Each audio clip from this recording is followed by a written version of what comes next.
Welcome back my YouTube channel गोला study 9.9। तो दोस्तों आज की क्लास में हम लोग सीखने वाले हैं गोलीय दर्पण के द्वारा परावर्तन के कुछ नियम हम पढ़ने वाले हैं। तो आइए हम इसको स्टार्ट करते हैं। तो आप देख रहे होंगे यहाँ पर लिखा हुआ है कि गोलीय दर्पण द्वारा परावर्तन के लिए चिन्ह परिपाटी। यहाँ पर आप देखिएगा नीचे आपको कुछ पॉइंट्स दिए हुए हैं साइड में, और साइड में आपको डायग्राम दिया हुआ है उत्तल दर्पण और अवतल दर्पण का। इसी डायग्राम के माध्यम से हम इन पॉइंट्स को समझेंगे।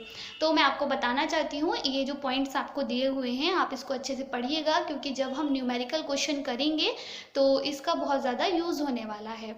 तो सबसे पहले हम देखेंगे यहाँ पर कि उत्तल दर्पण और अवतल दर्पण आपको दिया हुआ है, जिसके बारे में हम पहली वीडियो में भी पढ़ चुके हैं। जो लोग नहीं पढ़े हैं वो लोग प्लेलिस्ट में जाकर मेरी वीडियो देख सकते हैं।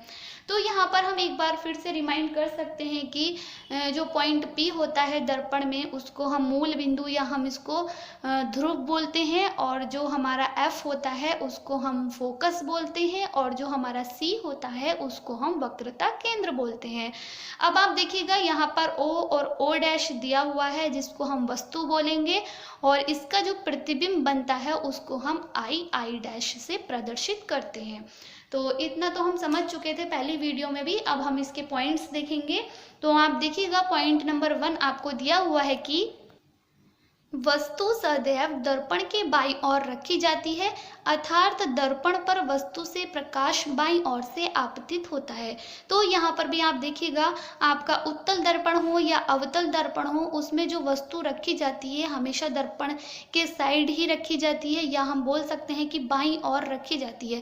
तो यहाँ पर आप देखिएगा कि ये आपका दर्पण दिया हुआ है, उत्तल दर्पण है, और ये आपका अवतल दर्पण है। तो इसमें बाईं साइड जो होगी वो इधर की साइड होगी, इधर वाले पक्ष को हम इधर वाली साइड को बायां बोलेंगे, और इसके इधर वाले को हम दायां बोलेंगे, या इसको हम लेफ्ट हैंड बोलेंगे, और इधर वाले को हम राइट हैंड बोलेंगे। तो आप देखिएगा वस्तु को हमेशा हम बाईं ओर रखेंगे, चाहे उत्तल दर्पण हो चाहे अवतल दर्पण हो, वस्तु हमारी बाईं ओर रखी हुई है। और दर्पण पर वस्तु से प्रकाश बाईं ओर से ही आपतित होता है। आपतित का मतलब होता है कि प्रकाश की किरण का आकर गिरना, यानी कि प्रकाश की किरण आकर दर्पण पर टकराती है, इसको हम आपतित बोलते हैं। और जो दूसरी प्रकाश की किरण परावर्तित हो जाती है उसको हम परावर्तित किरण बोलते हैं। तो आप देखिएगा यहाँ पर आपको दिया हुआ है, यानी कि दर्पण पर वस्तु से प्रकाश बाईं ओर से आता है, क्योंकि वस्तु बाईं ओर रखी होती है, और जहाँ वस्तु होती है उधर की साइड से प्रकाश आता है। पॉइंट नंबर 2 में आपको दिया हुआ है कि मुख्य अक्ष के समांतर सभी दूरियां ध्रुव से मापी जाती हैं। ये आपकी मुख्य अक्ष होती है, और ध्रुव आपका पॉइंट P होता है, या बिंदु P जो होता है वो आपका ध्रुव, या इसको हम मूल बिंदु भी बोल सकते हैं। तो जितनी भी हमें दूरियां मापनी होती हैं यहाँ से यहाँ तक की, या अगर हम वक्रता त्रिज्या भी मापते हैं तो वो हम मुख्य अक्ष के समांतर ही मापते हैं। पॉइंट नंबर 3 में आपको दिया हुआ है कि मूल बिंदु, या इसको हम ध्रुव भी बोल सकते हैं, के दाईं ओर की दूरी धनात्मक होती है। यानी कि आप देखिएगा कि पॉइंट P से जितनी भी दाईं ओर की दूरियां होंगी, यानी कि इधर की साइड, दायां आपका इधर होगा, तो इधर की साइड जितनी आपकी दूरियां होती हैं वो उसको हम धनात्मक या हम उसको पॉजिटिव मानते हैं।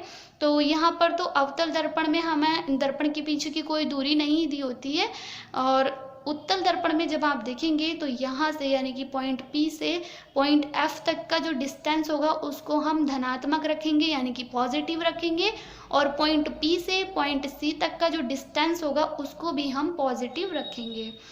पॉइंट 4 में आप देखिएगा आपको दिया हुआ है कि मूल बिंदु या ध्रुव के बाईं ओर की दूरी ऋणात्मक होती है।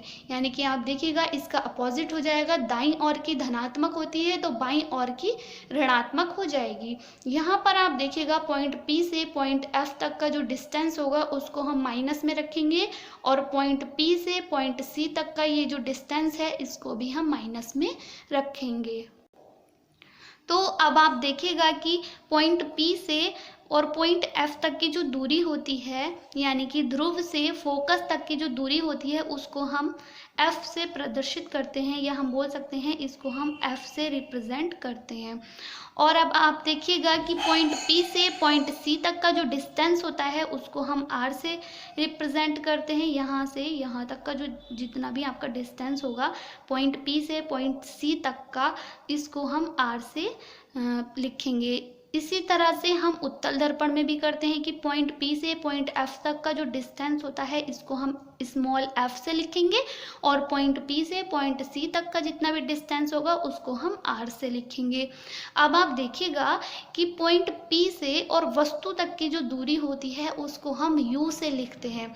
चाहे आपकी वस्तु यहाँ पर रखी हो, आपकी वस्तु वक्रता केंद्र पर रखी हो, चाहे आपकी वस्तु वक्रता केंद्र और फोकस के बीच में रखी हो, या आपकी वस्तु फोकस पर हो, या आपकी वस्तु फोकस और ध्रुव के बीच में हो, चाहे आपकी वस्तु दर्पण के पीछे ही क्यों ना रखी हो। बेसिकली हम दर्पण के पीछे वस्तु नहीं रखेंगे क्योंकि हमें प्रतिबिंब बनाना होता है, और प्रतिबिंब बनाने के लिए हमें वस्तु को दर्पण के सामने रखना होता है।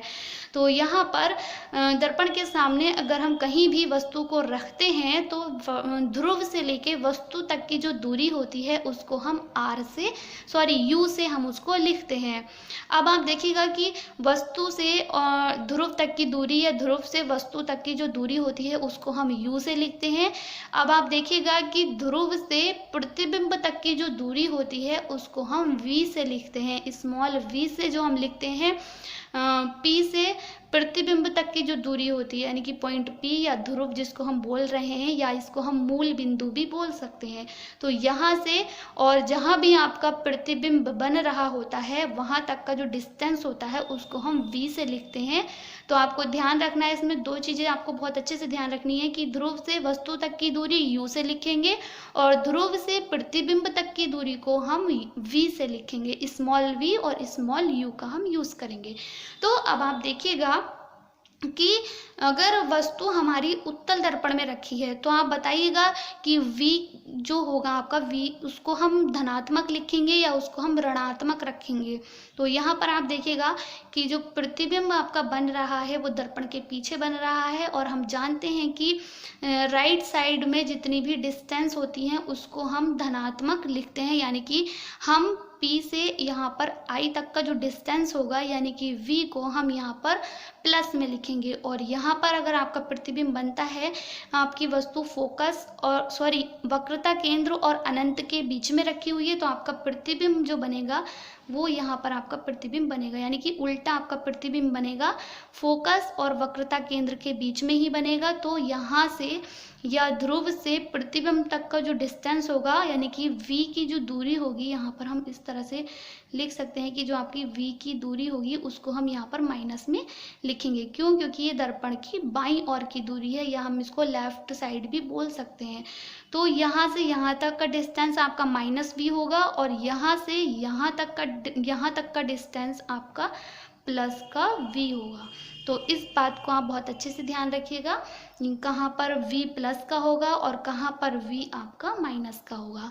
अब आप देखिएगा पॉइंट नंबर 5 में आपको दिया हुआ है कि सीधे प्रतिबिंब के लिए जो आपका V होता है वो हमेशा प्लस में आएगा, और उल्टा प्रतिबिंब के लिए आपका जो V होगा वो हमेशा माइनस में आएगा। तो इस बात का भी आपको ध्यान रखना है कि अगर आपका प्रतिबिंब सीधा बन रहा है तो आपको V का डिस्टेंस जो रखनी है, जो V की वैल्यू आपको रखनी है वो प्लस में रखनी है। अगर आपका प्रतिबिंब उल्टा बनता है तो आपको V की वैल्यू माइनस में रखनी है। ठीक इसी तरह हम बोल सकते हैं कि उत्तल दर्पण की फोकस दूरी जो होती है, यहाँ से यहाँ तक का जो आपका डिस्टेंस होता है, हम बोल सकते हैं कि उत्तल दर्पण की फोकस दूरी धनात्मक होती है और अवतल दर्पण की फोकस दूरी ऋणात्मक होती है। तो ये कुछ पॉइंट्स थे, इसको हम पढ़ चुके हैं। जब हम न्यूमेरिकल क्वेश्चंस करेंगे तो वहाँ पर इनका यूज़ होने वाला है। तो कुछ और पॉइंट्स हैं, हम उसको देख सकते हैं, आइएगा देखिएगा। अब हम रेखीय आवर्धन के बारे में देखते हैं थोड़ा सा। तो रेखीय आवर्धन यानी कि हम इसको लीनियर मैग्नीफिकेशन भी हम इसको बोल सकते हैं। इसका एक फॉर्मूला होता है। सबसे पहले हम इसकी डेफिनेशन के बारे में पढ़ लेते हैं। अगर हमसे पूछा जाए एग्ज़ाम में कि रेखीय आवर्धन के बारे में बताइए, तो सबसे पहले हम इसकी डेफिनेशन लिखेंगे, उसके बाद हम इसका फॉर्मूला लिखेंगे। तो सबसे पहले हम इसकी डेफिनेशन देखते हैं कि प्रतिबिंब की लंबाई तथा वस्तु की लंबाई के अनुपात को ही रेखीय आवर्धन कहा जाता है, जबकि दोनों लंबाइयाँ मुख्य अक्ष के लंबवत नापी गई हों। तो इसमें आप देखिएगा कि जो प्रतिबिंब की लंबाई है और वस्तु की लंबाई है, दोनों ही मुख्य अक्ष के लंबवत नापी जाती हैं। आप यहाँ पर भी देख सकते हैं कि मुख्य अक्ष पर ही आपका वस्तु को रखा गया है और मुख्य अक्ष के लंबवत ही आपकी प्रतिबिंब की लंबाई को मापा जाता है। तो यही आपकी इस रेखीय आवर्धन की डेफिनेशन कहलाई जाएगी और इसको हम m से प्रदर्शित करते हैं, या हम इसको बोल सकते हैं कि इसको हम m से रिप्रेजेंट करते हैं। अगर हम इसके फॉर्मूले की बात करें तो इसका फॉर्मूला हो जाता है, तो इसका फॉर्मूला होता है जिसको हम m से प्रदर्शित करते हैं। तो हम लिखेंगे कि m equal to y1 upon y2 equal to minus v upon u। ये आपका v लिखा हुआ है, स्मॉल v है, अपॉन u। तो v आपका माइनस में है और u आपका प्लस में है। और यहाँ पर आप देखिएगा कि जो y1 है ये आपकी प्रतिबिंब की लंबाई होती है और y2 आपका वस्तु की लंबाई होती है। और जो v होता है इसको आप पढ़ चुके हैं कि ध्रुव से और प्रतिबिंब तक का जो डिस्टेंस होता है उसको हम v से प्रदर्शित करते हैं और ध्रुव से वस्तु तक का जो डिस्टेंस होता है उसको हम u से रिप्रेजेंट करते हैं। तो ये आपका रेखीय आवर्धन का फॉर्मूला होता है। इसको भी आप अच्छे से याद कर लीजिए और साथ साथ आप अपने नोट्स भी बनाते चलिएगा। जो लोग पढ़ रहे हैं अच्छी बात है। और इसमें 2 पॉइंट्स और है, हम उसको भी देख लेते हैं कि जब प्रतिबिंब आभासी या सीधा होता है तो तब रेखीय आवर्धन जो आपका होता है वो आपका धनात्मक होता है। तो आप देखिएगा, अगर आपका प्रतिबिंब आभासी या सीधा है तो आपका रेखीय आवर्धन धनात्मक होगा, या हम बोल सकते हैं कि दर्पण जो होगा उत्तल दर्पण होगा, क्योंकि आभासी प्रतिबिंब आपका और सीधा प्रतिबिंब आपका उत्तल दर्पण में बनता है। अवतल दर्पण में भी इस तरह का प्रतिबिंब बनाया जा सकता है। तो आपको यहाँ पर बेसिकली 2 पॉइंट्स, ये जो 2 पॉइंट्स आपको लिखे हुए हैं यहाँ पर सामने, आप इसको भी अच्छे से ध्यान में रखिएगा। और पॉइंट नंबर 2 में आपको दिया हुआ है कि यदि प्रतिबिंब वास्तविक या उल्टा बनता है तब आपका रेखीय आवर्धन ऋणात्मक होता है, या हम उसको बोल सकते हैं कि हमारा माइनस में होता है, या निगेटिव हमारा रेखीय आवर्धन होता है। तो इस तरह से हम रेखीय आवर्धन के बारे में भी पढ़ चुके हैं। और जब हम न्यूमेरिकल क्वेश्चंस करेंगे तो उसके लिए भी हम कुछ महत्वपूर्ण पॉइंट्स भी पढ़ चुके हैं। अब हम देखने वाले हैं कि अवतल दर्पण और उत्तल दर्पण दोनों के लिए V, U और F में कुछ संबंध होता है, उसके लिए एक फॉर्मूला होता है। हम डायरेक्टली उस फॉर्मूले को देखेंगे। तो आप देख सकते हैं यहाँ पर आपको दिया हुआ है कि अवतल तथा उत्तल दोनों दर्पणों के लिए U, V तथा F में संबंध, या हम इसको फॉर्मूला जो आपका दिया हुआ है इसको आप अच्छे से याद कर लीजिए। फॉर्मूला है आपका 1/f equal to 1/u plus 1/v, या हम इसको लिख सकते हैं कि 1/f equal to 1/v plus 1/u। इन दोनों का आप आपस में चेंज भी कर सकते हैं क्योंकि दोनों प्लस में दिए हुए हैं। तो ये आपका फॉर्मूला होता है। जब हम न्यूमेरिकल क्वेश्चंस करेंगे तो इस फॉर्मूले का बहुत ज़्यादा यूज़ होने वाला है। और U, V और F के बारे में हम जानते ही हैं कि ध्रुव से फोकस तक का जो डिस्टेंस होता है उसको हम F से लिखते हैं, और बिंदु P से और वस्तु तक का जो डिस्टेंस होता है उसको हम U से लिखते हैं, और ध्रुव से यानी कि मूल बिंदु से प्रतिबिंब तक का जो डिस्टेंस होता है उसको हम V से रिप्रेजेंट करते हैं। तो अब हम इसको पढ़ चुके हैं, रेखीय आवर्धन के बारे में भी हम अच्छे से पढ़ चुके हैं और कुछ पॉइंट्स भी हम पढ़ चुके हैं। अब हम देखने वाले हैं कि अवतल दर्पण और उत्तल दर्पण के क्या क्या उपयोग होते हैं। यहाँ से भी आपके क्वेश्चन आ सकते हैं आपके एग्ज़ाम के लिए। तो आइए हम इसको देख लेते हैं एक बार। तो यहाँ पर आप देखिएगा सबसे पहले आपका लिखा हुआ है कि अवतल दर्पण के उपयोग। पॉइंट नंबर 1 में आपको दिया हुआ है कि अवतल दर्पण का उपयोग सामान्यतः टॉर्च में किया जाता है। जो हमारी टॉर्च होती है उसमें भी अवतल दर्पण लगा होता है, जो उसमें शीशा होता है उसको हम अवतल दर्पण बोलते हैं।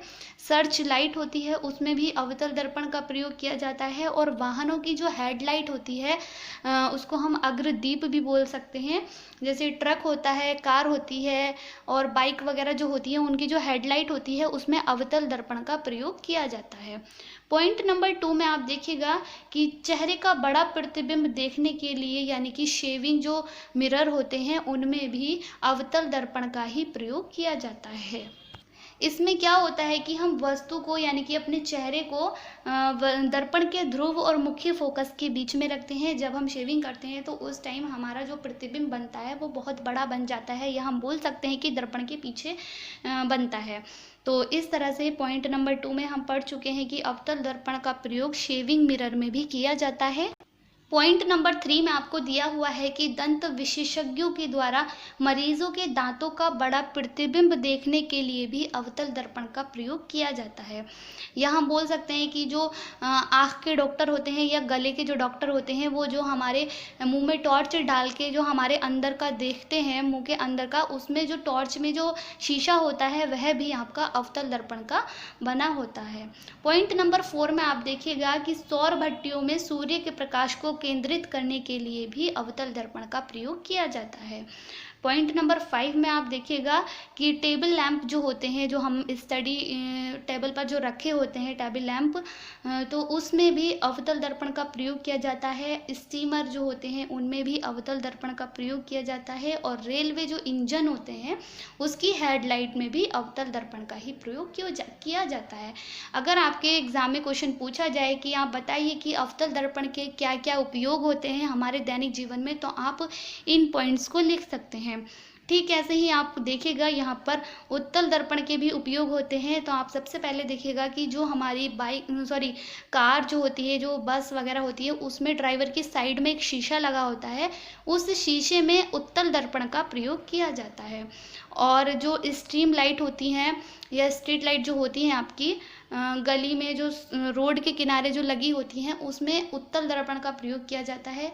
प्रकाश की किरणें एक साथ आती हैं और वो पूरे एरिया को कवर कर लेती हैं और वहाँ पर प्रकाश फैल जाता है। तो इस तरह से हम बोल सकते हैं कि गली और सड़कों के किनारों पर जो लैंप लगे होते हैं उनमें उत्तल दर्पण का प्रयोग किया जाता है।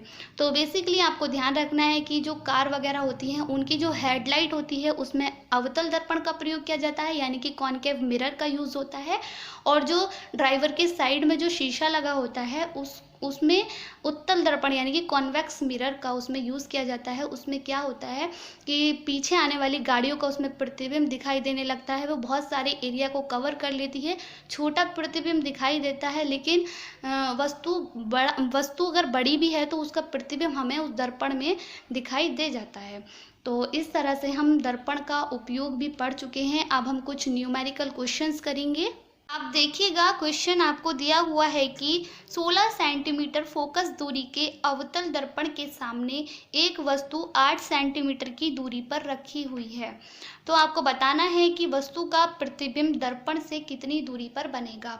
तो यहाँ पर आप देखिएगा f की वैल्यू आपको 16 दी हुई है और u की वैल्यू आपको 8 दी हुई है और आपको v की वैल्यू फाइंड आउट करनी है। तो हम सबसे पहले लिखेंगे, यहाँ पर हमें अवतल दर्पण के बारे में दिया हुआ है तो हम यहाँ पर साइड में एक छोटा सा डायग्राम भी बना सकते हैं। अगर हमें समझ में नहीं आ रहा है तो हम डायग्राम के माध्यम से भी समझ सकते हैं। अगर आप डायरेक्टली इसको कर सकते हैं तो बहुत ही अच्छी बात है। तो यहाँ पर हमें अवतल दर्पण दिया हुआ है तो हम इसकी इस साइड पर पेंट कर देते हैं। और हम यहाँ पर जानते हैं यहाँ पर हमारा P होता है, यहाँ पर हमारा F होता है और यहाँ पर हमारा वक्रता केंद्र यानी कि C होता है।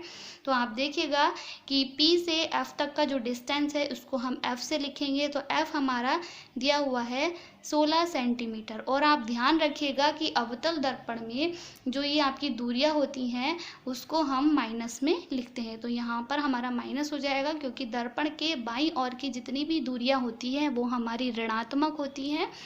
अब आप देखिएगा कि दर्पण के सामने एक वस्तु 8 सेंटीमीटर की दूरी पर रखी हुई है, यानी कि यहाँ से 8 सेंटीमीटर कहीं भी हो सकता है आपका, जहाँ पर 8 सेंटीमीटर होता है वहाँ पर मान लीजिए आपकी वस्तु यहाँ रखी हुई है, तो यहाँ से यहाँ तक का जो डिस्टेंस है वो आपका 8 सेंटीमीटर दिया हुआ है।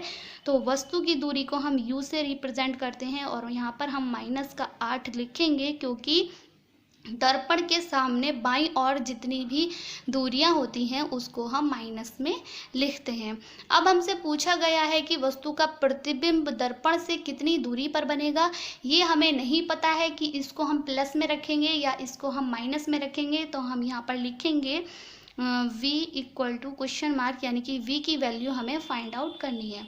तो हम जानते हैं कि इन तीनों में जो रिलेशन होता है उसके फॉर्मूले को हम जानते हैं, तो हम यहाँ पर लिखेंगे कि 1/f equal to 1/u plus 1/v। यहाँ पर हम f की वैल्यू जानते हैं, तो हम लिखेंगे माइनस का 1/16 अपॉन माइनस का 1/8, यानी कि u की वैल्यू को हमने यहाँ पर रखा हुआ है, प्लस 1/v। अब हम क्या करेंगे, इसको हम इधर ले आएंगे तो ये इसका साइन चेंज हो जाएगा, यानी कि ये प्लस में हो जाएगा। तो यहाँ पर आपका हो जाएगा प्लस 1/8 इक्वल टू 1/v। और जब हम इसका एलसीएम लेंगे तो इसका एलसीएम आपका बन जाएगा 16, और यहाँ पर बचेगा आपका माइनस का 1, और यहाँ पर आप लिखेंगे प्लस, और जब आप इसको डिवाइड देंगे तो 8 दूनी 16 होता है, और 2 की गुणा आप अंश से करेंगे यानी कि 1 से करेंगे तो आपका 2 बन जाएगा, और यहाँ पर आपका हो जाएगा इक्वल टू 1/v। और जब आप इसको आगे सॉल्व करेंगे तो आपका बन जाएगा 1/16 इक्वल टू 1/v। तो अब आप क्या करेंगे, यहाँ पर आपका 1 इसलिए बचेगा क्योंकि प्लस का 2 बड़ा है, प्लस माइनस माइनस हो जाएगा, 2 में से 1 जाएगा तो आपका 1 बचेगा, और जो बड़ा होता है उसी का साइन हम यहाँ पर लिखते हैं। तो 2 बड़ा है, 2 के आगे प्लस है, तो इसलिए हमने यहाँ पर प्लस लिखा हुआ है, और प्लस को हम लिख भी सकते हैं, प्लस को हम नहीं भी लिख सकते हैं। अब आप देखिएगा कि 1/16 है और यहाँ पर 1/v है, और जब हम इसको पलटेंगे तो हम लिख सकते हैं कि 16 और इक्वल टू v।